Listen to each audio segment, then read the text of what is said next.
The technology transfer used in this presentation and for this project can be described as the development of a technology or product or process in one setting, which is then transferred for use in another setting.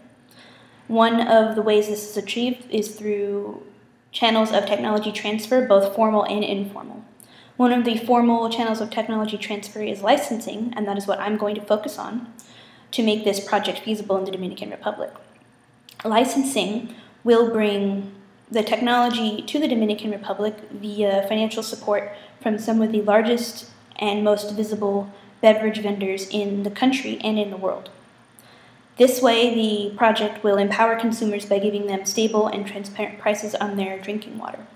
Planeta Azul sets their prices for a 5-gallon bottle of water at 46 pesos, which is indicated on each bottle's label.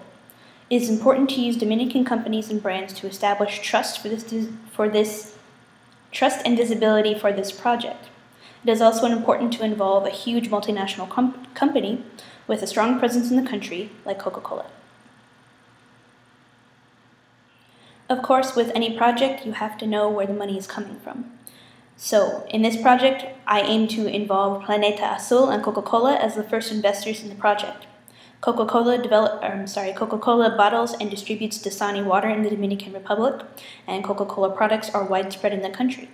It is important to involve this multinational corporation in the project, which will achieve licensing from worldwide brand into Dominican business. And it will achieve crystal water technology as a new distribution technology.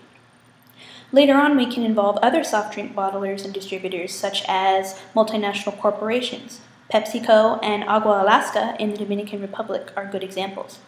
PepsiCo bottles Aquafina in the Dominican Republic, which can also work as a cross-promotional opportunity for the country with Major League Baseball.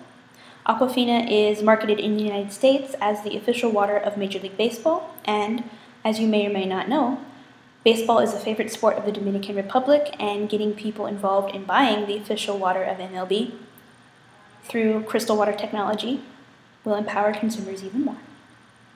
There are problems to implementing this technology in the Dominican Republic. A large one is securing the funding for the startup costs of installing the pure water machines and the maintenance of the machines. Another problem is convincing business owners to install the machines at their locations. Many of their concerns are their own costs and loss of revenue, and how to adapt to this new method of selling water. And of course, a potential lack of transparency in the whole process is an issue, as the lack of transparency in setting water prices is what has caused this crisis in the first place. There are ways to address these problems. A large one would be to include money to offset the store owner's loss of profits to switch to pure water as a startup cost, and ask Coca-Cola and Planeta Azul, as well as the other companies involved in the project, to provide that capital from the start. A way to assure that transparency in pricing and distribution is kept is to involve people in supervisor positions who do not have Dominican interests, perhaps bring other people from America or European or South American interests in to oversee projects. It's important to involve as many Dominican and local businesses and people as possible, but it's also important to recognize that transparency is not a quality that can be relied on here. So we need to involve many people from around the world because we are a global society, and we need to learn how to work and develop alongside one another.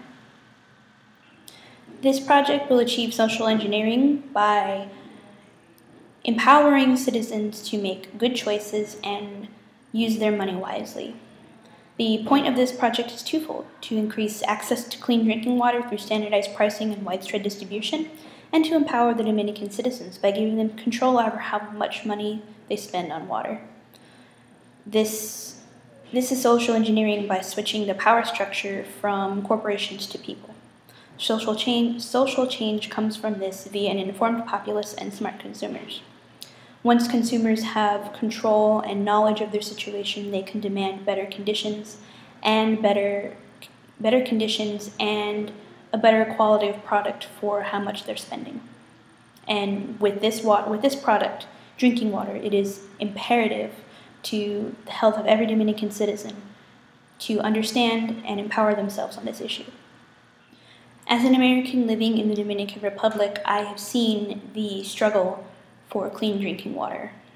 In the United States, in my home, I take clean water for granted. I can turn on the tap and drink from it and not get sick. But here I cannot do that. I have to rely on water that comes in a bottle. I have to call the colmado to deliver a clean bottle of water.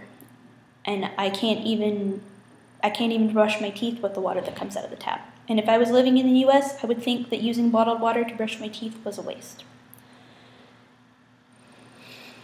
This project will engage Dominican citizens in their own health and financial futures by giving them access to clean drinking water at affordable and sustainable prices.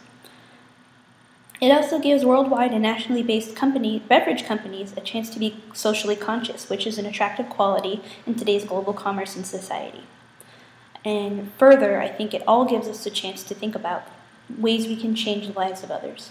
Making even a small change is like giving citizens a good glass of water will make all the difference.